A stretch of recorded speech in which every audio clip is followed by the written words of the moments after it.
Lorsqu'on est développeur, on cherche toujours de nouveaux projets à faire pour s'entraîner ou alors pour monter en compétences. Dans cette vidéo, je vais vous donner non pas 10, ni même 20, ni même 30, mais bien 32 idées de projets à faire chez vous pour vous entraîner en programmation. Et ce, peu importe votre niveau, que vous soyez débutant, intermédiaire ou avancé, vous trouverez sûrement quelques projets qui vous interpellent. Alors si ça vous plaît, n'hésitez pas à mettre un j'aime dès maintenant et à vous abonner à la chaîne si vous voulez, pourquoi pas, un épisode numéro 2 avec d'autres projets. C'est parti. Numéro 1, c'est un classique, la to-do list. Le but est de créer une liste de tâches à réaliser. Par exemple, vous créez un programme où l'utilisateur peut ajouter une nouvelle tâche. Une fois qu'il a fini, il la valide et il peut l'archiver, la supprimer ou en créer une nouvelle, par exemple. Projet numéro 2, un générateur de chansons par synonyme. Vous connaissez sûrement la chaîne de McFly et Carlito qui propose un format qui s'appelle le blind test des synonymes où le but est que les participants doivent deviner des chansons comme un blind test, sauf que les paroles ont été remplacées par d'autres mots, par des synonymes. Le but est donc de créer un programme où vous entrez la phrase, les paroles d'une chanson et ça vous recrache l'équivalent en synonyme. Essayez, ça peut être vraiment très drôle. Projet numéro 3, un gestionnaire de notes scolaires. Faut vous imaginer que vous êtes un professeur qui a plusieurs classes. Vous devrez créer un programme où vous pouvez enregistrer de nouveaux élèves, mais également pouvoir gérer leurs notes, leurs moyennes, afficher le résultat de la classe entière, d'un seul élève ou de plusieurs. Bref, cette gestion de données est aussi très intéressante pour s'entraîner.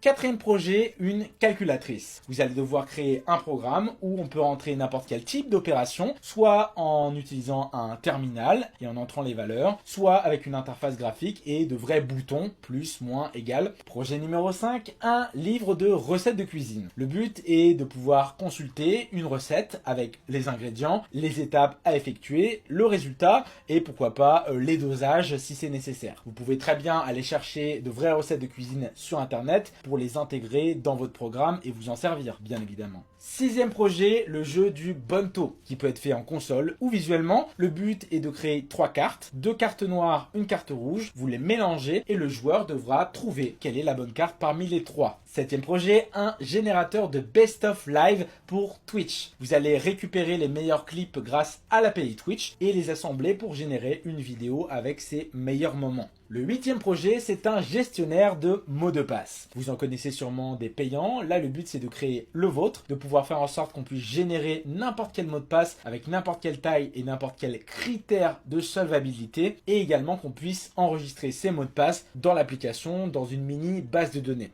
Neuvième projet que je vous propose, c'est de créer une version minimaliste d'un logiciel de montage vidéo. Imaginez, vous avez une toute petite interface où on peut ajouter les vidéos, faire un cut, ajouter une musique, une ou deux transitions et c'est tout. On peut faire le rendu après et c'est pas du tout gourmand. Le 10e projet, c'est de créer un chat où on peut discuter avec une ou plusieurs personnes où le but est que les mots grossiers sont automatiquement détectés. Soit en indiquant ça par une petite alerte ou alors en supprimant carrément le message. Le 11e projet, c'est de créer un bot Discord qui vous renvoie la météo. Vous allez taper la commande !météo avec le nom de la ville et ça va vous renvoyer ces informations tout en essayant d'ajouter des paramètres pour affiner la recherche et les informations données. Pour ça, il existe déjà des API pour aller récupérer les informations météo. À vous de trouver comment faire pour aller intégrer ça avec votre bot.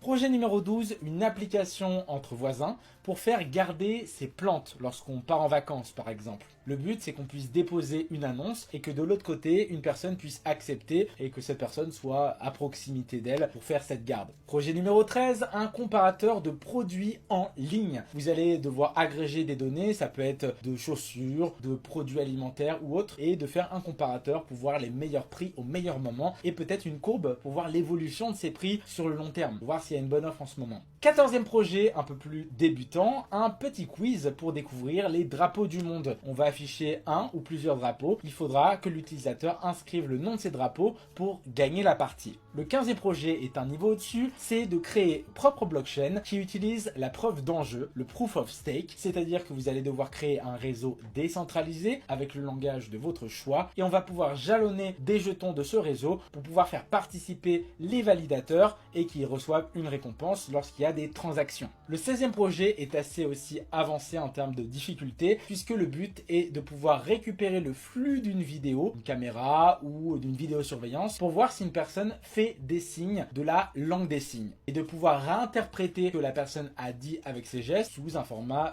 textuel ou par synthèse vocale par exemple. Le projet numéro 17, c'est de créer un site, une page web où vous allez utiliser l'effet parallaxe. Cet effet qui donne un style assez particulier peut être intégré sur n'importe quel type de site. Essayez de l'intégrer sur un site de votre choix. Le projet numéro 18, c'est le jeu du blind test avec des scènes de films et de séries. Donc vous allez prendre des moments cultes avec des paroles qui sont reconnaissables et le but c'est que les personnes, les joueurs, essayent de retrouver le nom du film ou de la série pour gagner un maximum de points et pourquoi pas établir un classement à la fin de 10 parties par exemple. Projet numéro 19, un générateur d'étiquettes anti-publicité pour les boîtes aux lettres. Donc là le but c'est d'écrire nom, prénom, numéro d'étage, numéro d'appartement et si oui ou non on autorise les publicités. Comme ça on va pouvoir mettre ça sur la boîte aux lettres une fois qu'on l'aura imprimé. Le 20e projet est un jeu tiré de l'émission Fort Boyard. Vous le connaissez peut-être, c'est le jeu des bâtonnets. Vous vous retrouvez avec une vingtaine de bâtonnets devant vous. Chacun à votre tour pouvez en retirer 1, 2 ou 3 et celui qui se retrouve avec le dernier perd la partie. Ça peut être en console, au plus simple, ou même avec une interface graphique si vous avez un peu plus de temps. Projet numéro 21, vous allez créer un programme qui permet de générer des cartons de loterie pour jouer au bingo, avec à chaque fois des numéros différents sur chaque plaque. Faut pas qu'on ait 2 fois les mêmes, sinon ça n'a pas de sens. Et que chaque cellule soit assez grande pour pouvoir poser un jeton, si on souhaite après les imprimer.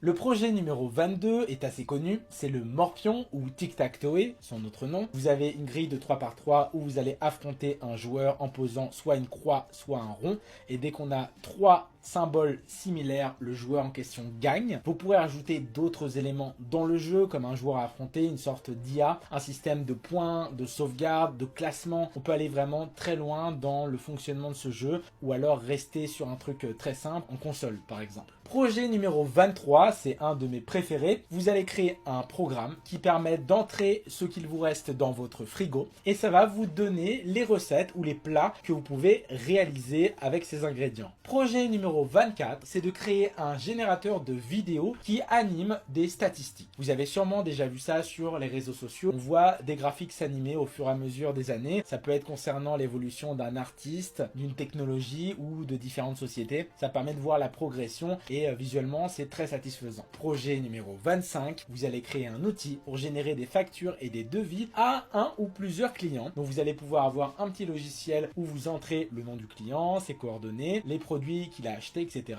Et paf, vous pouvez générer un devis ou une facture sous forme d'un PDF ou d'un autre type de fichier. Comme ça vous pouvez lui envoyer et vous, ça vous fait gagner un maximum de temps. Projet numéro 26, c'est la création d'un outil pour gérer un tournoi sportif. Vous allez pouvoir rentrer le nom des joueurs, les faire s'affronter entre eux, désigner leur nombre de points et quel est le vainqueur de chaque manche, de chaque poule, et à la fin pouvoir afficher ça sous la forme d'un classement, les quarts de finale, demi-finale et finale. Projet numéro 27, vous allez essayer de faire un clone de Paint en faisant un mini logiciel de dessin. On pourra avoir une palette pour ajouter de la couleur, changer la taille d'un texte, la taille du crayon, etc., etc. Le tout avec une interface simpliste. Le projet numéro 28, ça va être de créer une API qui va permettre d'aller récupérer les spectacles qui se déroulent dans une ville en particulier et pouvoir rapidement accéder aux détails de chaque billetterie. Numéro 29, vous allez créer un logiciel pour contrôler un parking. Donc vous allez pouvoir enregistrer les nouveaux véhicules qui viennent d'entrer, à quelle heure ils sont arrivés, également s'il reste des emplacements, s'il y a des emplacements handicapés, etc., etc. Numéro 30, un système de cloud rattaché à un QR code. Vous avez un QR code, vous le scannez et ça vous permet d'accéder à des données que vous avez stockées dans le cloud de manière sécurisée. Projet numéro 31, c'est un compte à rebours pour les streamers. Vous allez commencer avec un chronomètre qui commence à 1 heure et dès que le chrono arrive à 0, la personne arrête son live. À chaque fois qu'une personne fait un don,